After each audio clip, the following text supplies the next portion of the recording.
Michael, you know the inner workings of the palace. I mean, we've been told that they're considering all options at this moment in time. What options do they have, if any?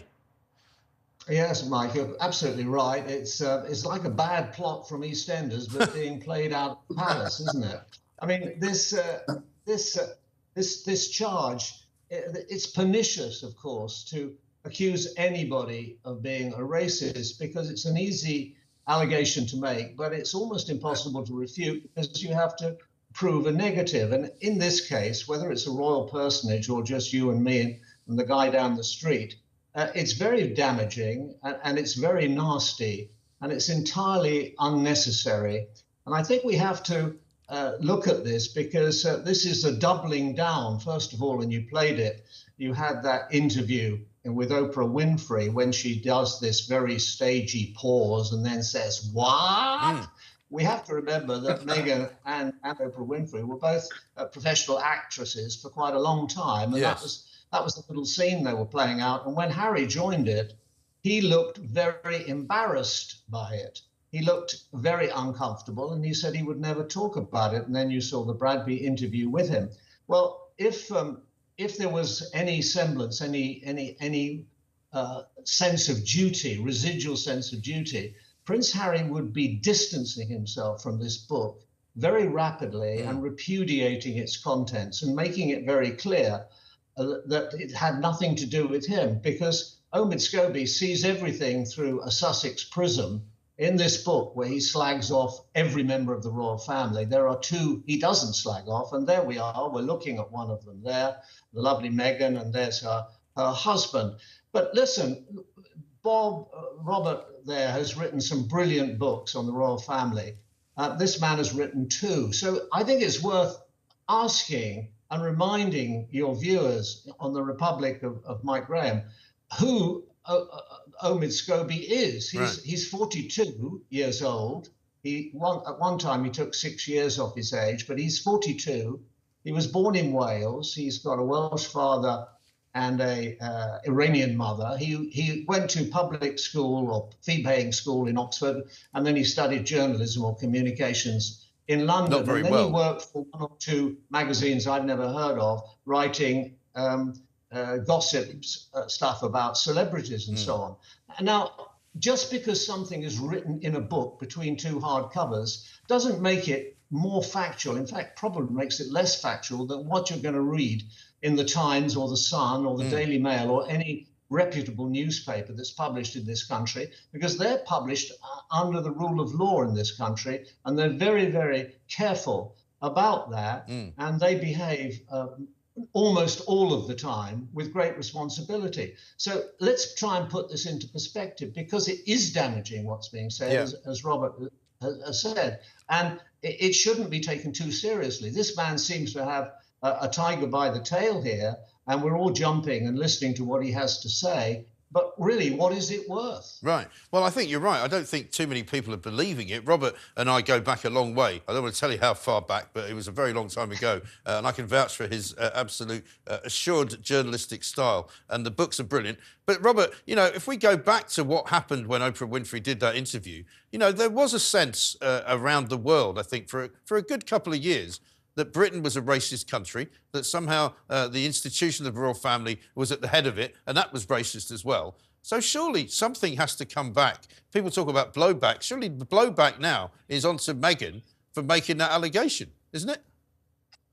Well, Michael made a very good point, which I think is that really Harry and Meghan have to come out publicly, totally distance themselves from Mr Scobie and say they have nothing to do with the book. Well, how can they do that?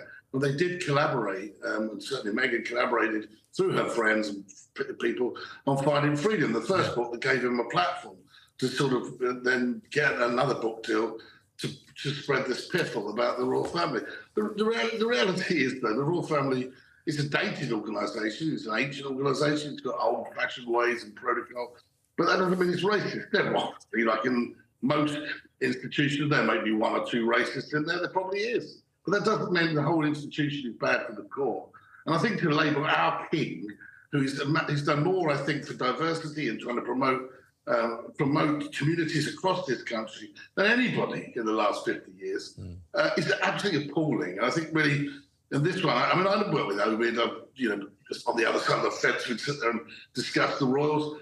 But I think he should hang his head in shame at trying to suggest in any way that the king is a racist. And to label Catherine, the Princess of Wales, racist is simply a disgrace. Yeah. I mean, the young woman has done more, I think, for the royal family and for young children in the last 5 years. And, haven't seen anything like that since the days of Princess Diana when she started out. And I do think that there is a line to be drawn here. I think what Michael was saying is spot on. I mean, the reality is the newspapers, I think they should have named the names, because once Piers came out and boldly on TalkTV said what he said, that stopped all this nonsense online of all the speculation. Yeah. And I think that's where Talk has really, done well to get those names out. I mean, at first I was a bit worried about it. I thought maybe it was just Piers being a bit narcissistic, but actually he was bang on. But the reality is, he was bang on.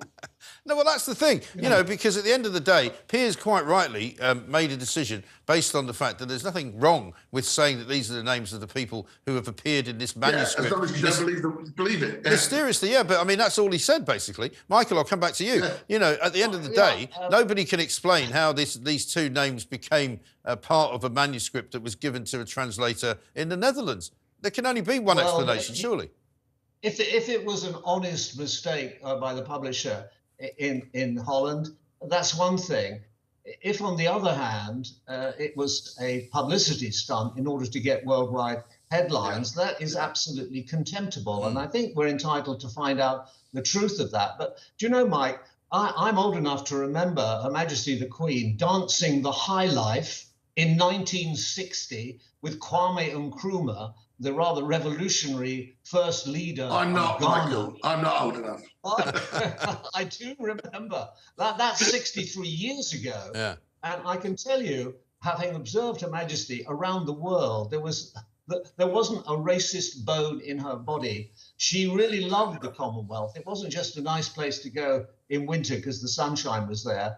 She really believed in it. It was one of the great things that spurred her on. She loved horse racing, yes, and she loved the Commonwealth and the people within it. And then she danced with Kenneth Kaunda, and she danced with anybody who was a member of the Commonwealth, because she regarded it as a family. Right. And if anybody stands up and says that Her Majesty the Queen was a hypocrite, I would probably be the first person to want to knock them down, because that would be a very, very, very slanderous statement. It's not true. And also, having witnessed the King, he studied anthropology at Cambridge, and he said rather revealingly, he said it's so helpful, because when he goes around the world to the Friendly Islands or somewhere in the South Pacific and he sees the rituals going on, he understands them. He has got a great, he's a great teacher. He's got this didactic feel about him, and he loves to learn all this stuff. And throughout, okay, he was the one who insisted the Brigade of Guards admitted black soldiers, and there they are in the Household Cavalry or the Brigade of Guards or whatever it is, and has a black equerry and